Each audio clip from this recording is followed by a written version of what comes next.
This bridge is locally known as the Swing Bridge. Well, I like to think of it as the Squeal Bridge. When I first stepped onto it, it reminded me of a dozen mermaids squealing in the billabong below.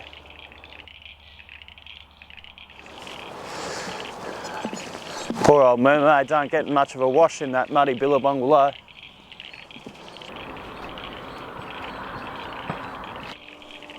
Letters from the alphabet in mathematics I could never understand, but I can appreciate simple, beautiful design, and that's exactly the equation that this suspension bridge fits.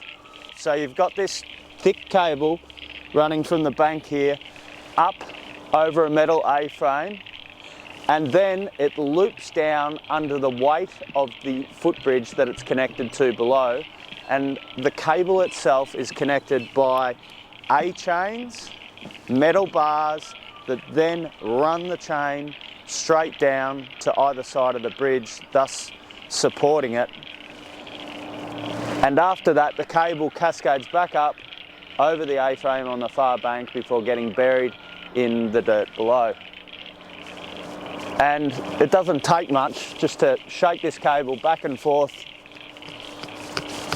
and you won't be able to see it from the camera over there, but I can get that whole bridge just to quiver and squeal back and forth, like the mermaids I was discussing as we cross.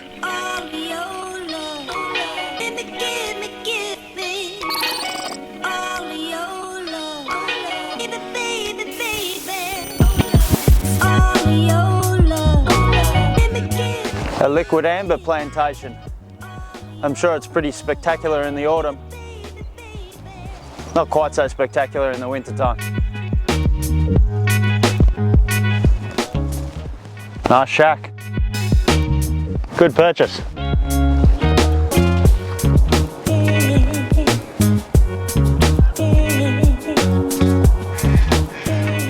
What a pleasure it is to be here today.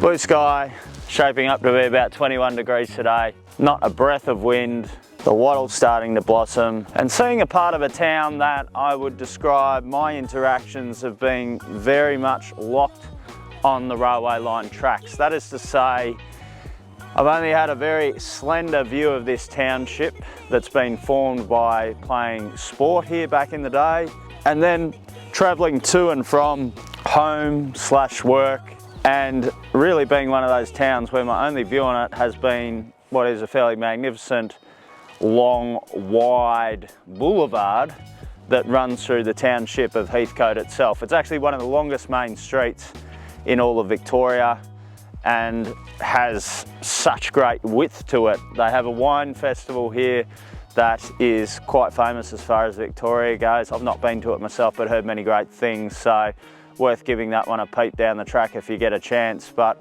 today's hike is all about the McIvor Range, and it is, similarly, strangely to the main street, one of the longest north-south running mountain ranges in Victoria, that starts off around Romsey with the Mount William Range, working its way up here to the McIvor Range, and then onwards to the Mount Camel Range, which I'm very familiar with as I grew up around the Mount Camel Range, and that ends, roughly speaking, certainly in terms of obvious shape, at around Currawongs. So right now we're at the Powder Magazine. So this was a building, as you can see, built out of sandstone. Sandstone? It looks like sandstone. High quality, locally quarried stone. So this Powder Magazine is built out of high quality, locally sourced stone. And the Powder Magazine's job back in the 19th century was to contain all the explosives used in the goldfields for quarrying, were they to be set off. The explosion radius would be contained by the building itself. Now, how true that was relative to the amount of explosives in there, I'm not sure, but certainly I guess there would have been some buffering effect by being contained within a foot or two of heavy stone. Then again, maybe it would have just created a big shotgun effect for anybody that stood in the vicinity, but basically these explosives were used for gold mining, quarrying and road building purposes. Right now we're going to head off to the viewing rock, another spectacularly original description for a location out in the bush, and then we'll go on from there to Devil's Cave and do the loop of McIvor Range. So let's get into it, see what this one's all about.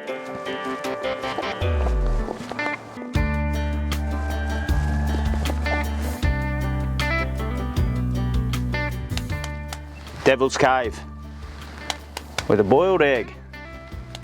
Yum. But I had a bit of soy to go with it. That's right. I can handle a boiled egg by itself. Still beautiful. Lots of red box, yellow box and grey box trees around.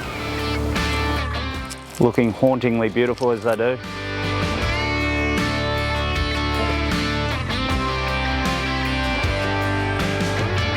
Hiking the trail on a four-wheel drive track. Not ideal when it comes to hiking.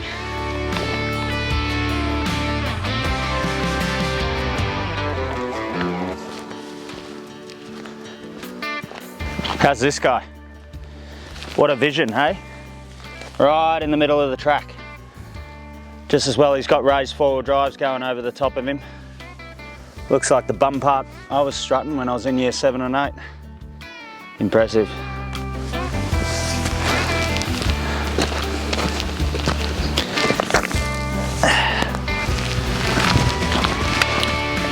Yep. You can still hit a tree trunk like year 7 and 8 too.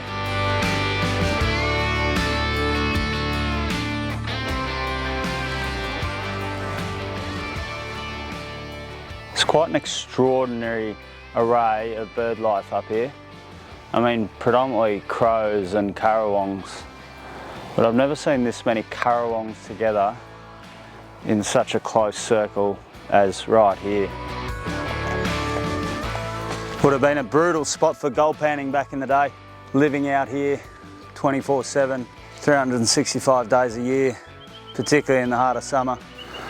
Nothing but a canvas sheet over your head, change of clothes, and a pick and a bucket. Perhaps a few other things as well, but you get the gist. We complain so much these days with all the luxuries we have around us. Human psychology is endlessly amazing. It seems the more we have, the less satisfied we are. Certainly hoping as I stand here, this isn't the moment that I discover I've got vertigo. Beautiful. Sunshine on the noggin. Cloud in the sky, dappled shade across the landscape. This is the beauty of the outdoors.